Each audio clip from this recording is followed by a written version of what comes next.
Dieu a conçu le corps humain comme une machine physique extrêmement efficace dotée d'une grande énergie, mais cette machine a besoin de carburant pour fonctionner correctement.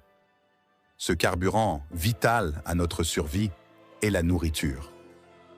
Dieu nous a inculqué un mécanisme naturel, la faim, pour garantir que nous mangions régulièrement et gardions le corps plein d'énergie, en harmonie avec l'équilibre de la nature pour maintenir la vie.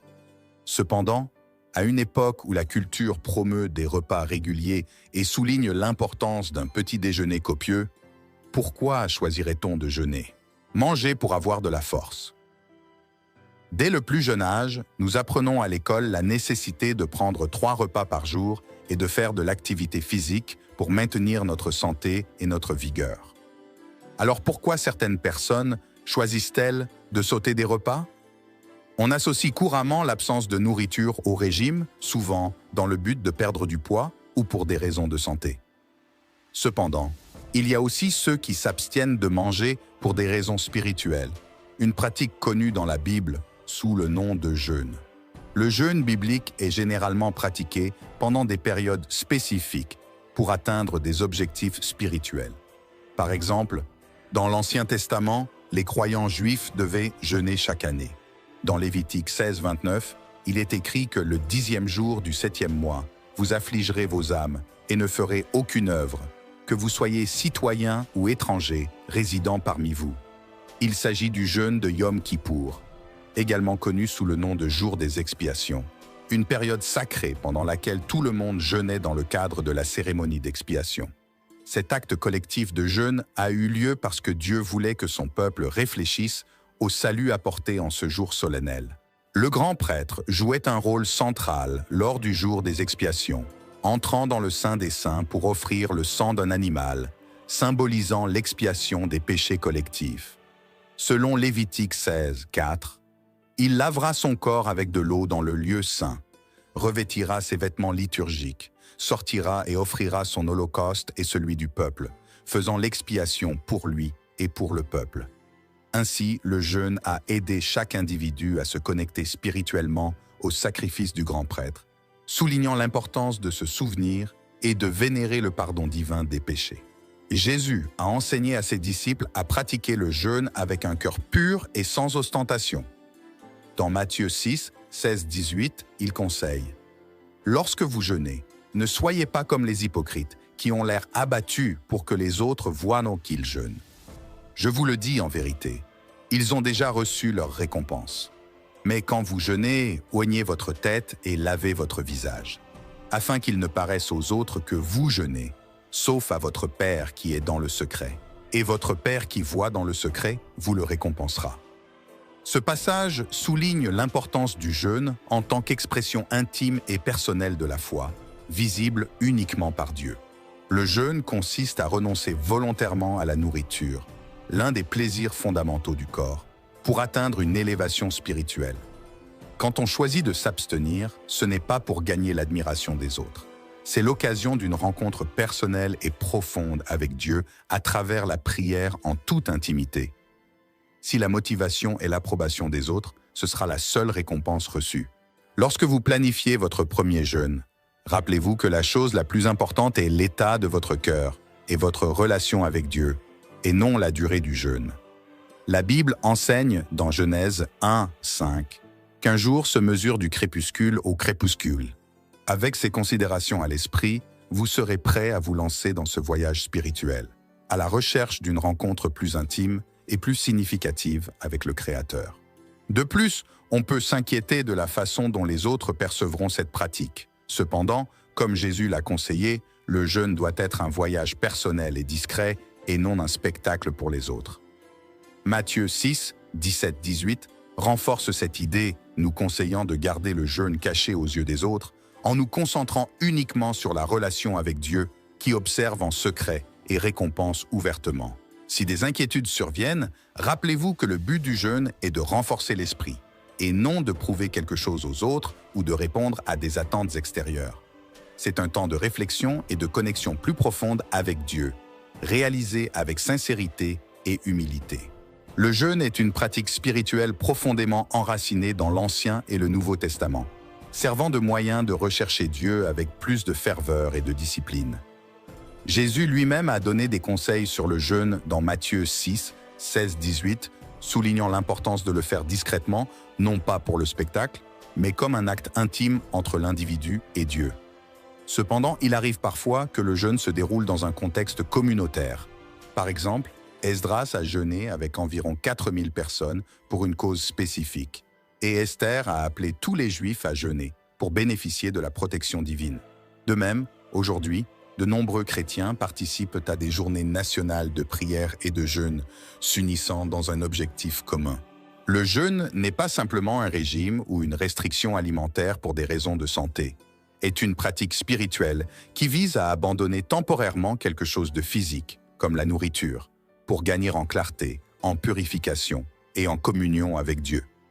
En jeûnant, les chrétiens cherchent non seulement à renforcer leur vie spirituelle, mais aussi à faire face à des défis spirituels et physiques, comparables aux difficultés de gravir une montagne. Pour ceux qui débutent dans le jeûne, il est conseillé de commencer lentement. Un premier jeûne peut être aussi simple que sauter un repas. Cette étape, bien que petite aux yeux des autres, peut être significative pour vous et sera certainement honorée par Dieu. Il est important de noter que le jeûne doit s'accompagner d'une bonne attitude de cœur, tout comme la sincérité requise dans une demande en mariage.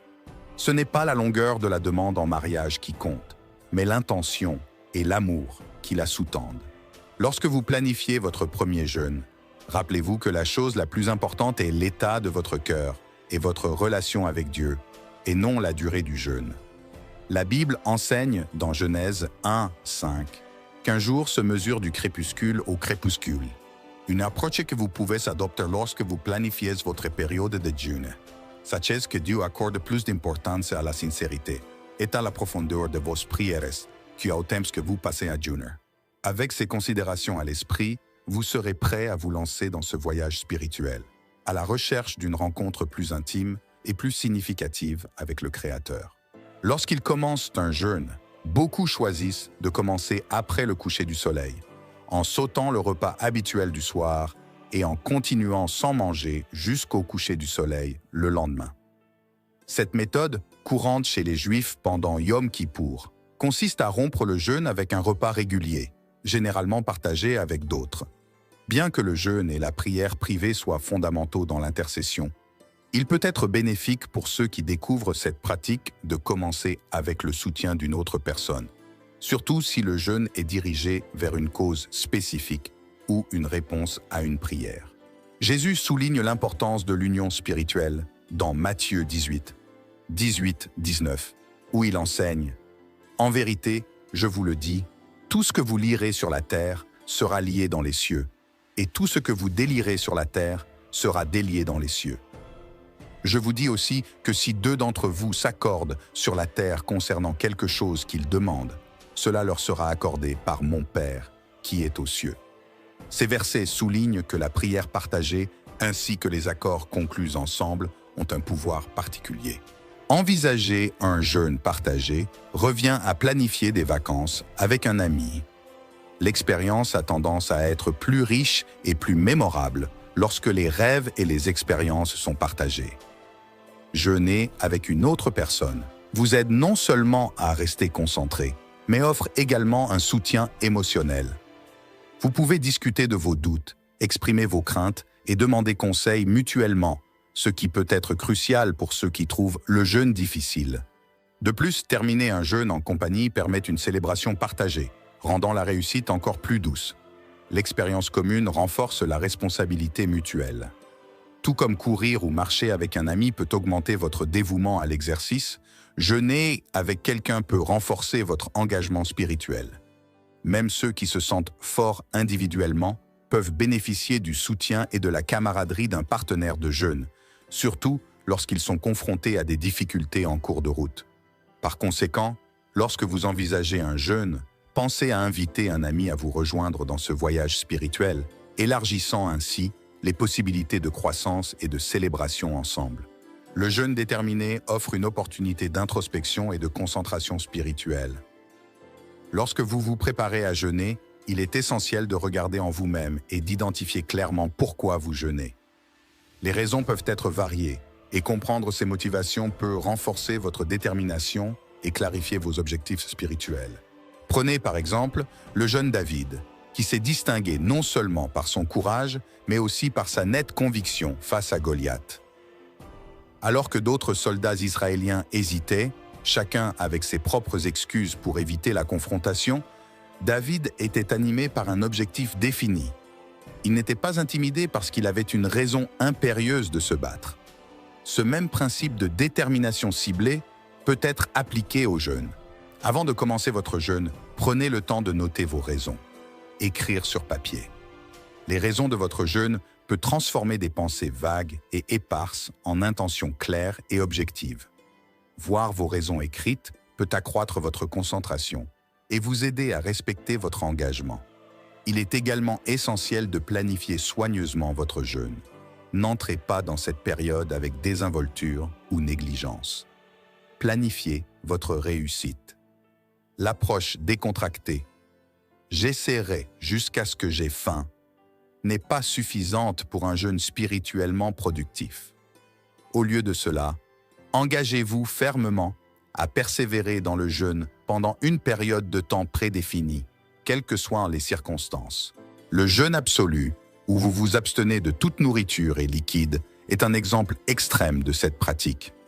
Paul, après sa rencontre transformatrice avec le Seigneur Jésus sur le chemin de Damas, a jeûné de cette manière pendant 3 jours, période pendant laquelle il a également perdu la vue. Ce type de jeûne est intense et doit être entrepris avec beaucoup de soin et, idéalement, sous surveillance.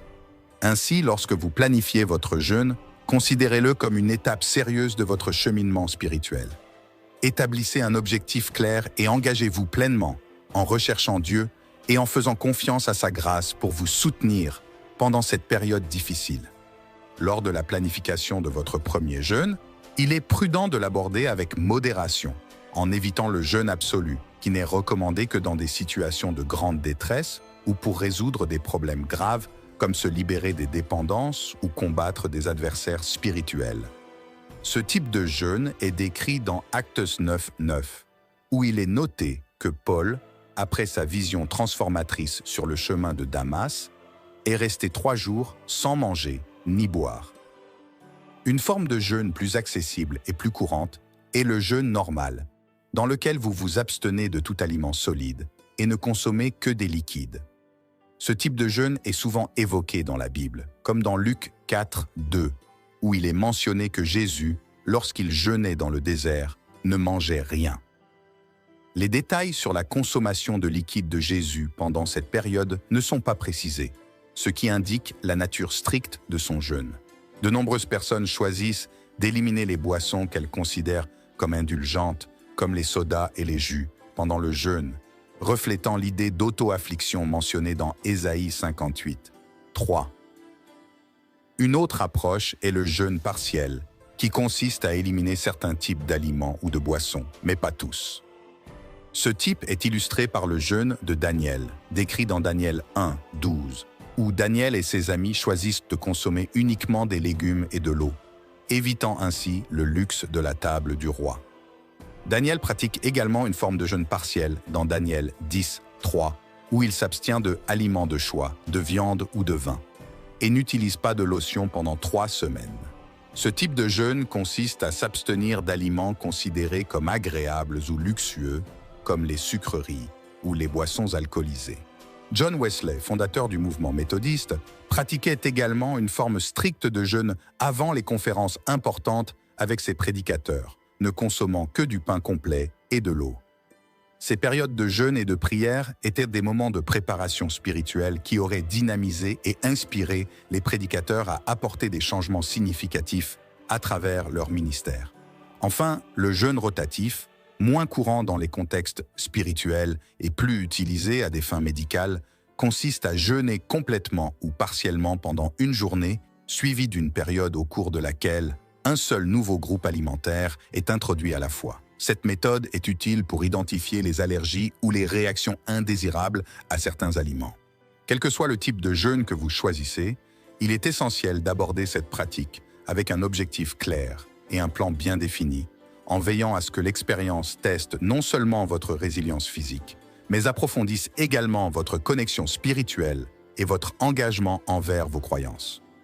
Lors de la préparation au jeûne, il est crucial de prendre en compte plusieurs aspects pour choisir le type de jeûne qui correspond le mieux à vos besoins et à votre situation personnelle. Voici quelques suggestions pour ceux qui envisagent de jeûner pour la première fois. 1. Choisir le jeûne initial. S'il s'agit de votre premier jeûne, commencer par un jeûne d'une journée, similaire au jeûne de Yom Kippour, peut être une bonne option. Cela signifie s'abstenir d'aliments solides et ne consommer que des liquides. Ce type de jeûne constitue une introduction douce à la pratique et aide votre corps à s'adapter au manque de nourriture sans réaction négative. De count 2, fréquence et intensité. Si l'objectif est de traiter un problème grave ou persistant, il peut être bénéfique de jeûner un jour par semaine pendant 3 semaines, plutôt que de commencer par un jeûne continu de 3 jours. Cela permet à votre corps et à votre esprit de s'adapter progressivement à l'effort et à la discipline qu'exige le jeûne. 3. Fitness du jeûne. Essayez d'aligner le type de jeûne avec la raison pour laquelle vous jeûnez. Pour des demandes ou des objectifs plus courants, un jeûne normal peut suffire. Pour des problèmes plus graves, envisagez un jeûne plus rigoureux. 4. Confort et viabilité. Il est important de prendre en compte votre propre santé et votre bien-être lorsque vous décidez de la durée et du type de jeûne. Ne vous sentez pas coupable et ne doutez pas de votre choix du jeûne qui convient le mieux à votre situation. Le confort pendant le jeûne est essentiel pour maintenir la concentration et la détermination. 5. Planifiez selon votre emploi du temps. Tenez compte de votre emploi du temps hebdomadaire et évitez de commencer un jeûne les jours précédant des événements importants comme les vacances ou les fêtes de famille, où rompre le jeûne peut être plus difficile. Lorsque vous choisissez le jeûne à entreprendre pour la première fois, rappelez-vous qu'il s'agit d'un voyage de foi. Dieu connaît les intentions de votre cœur et vous récompensera selon votre sincérité et votre dévouement. Le jeûne doit être un acte de recherche intime avec Dieu, pas seulement une abstention physique de nourriture, mais un moment de connexion spirituelle profonde et enrichissante. Le jeûne enseigne la dépendance à l'égard de Dieu plutôt qu'à l'égard de nous-mêmes, et c'est une pratique qui renforce notre discipline spirituelle. Si ces conseils vous ont été utiles, j'apprécie votre soutien et vous encourage à continuer à suivre pour plus d'informations. Merci d'être ici et que Dieu bénisse votre voyage de jeûne.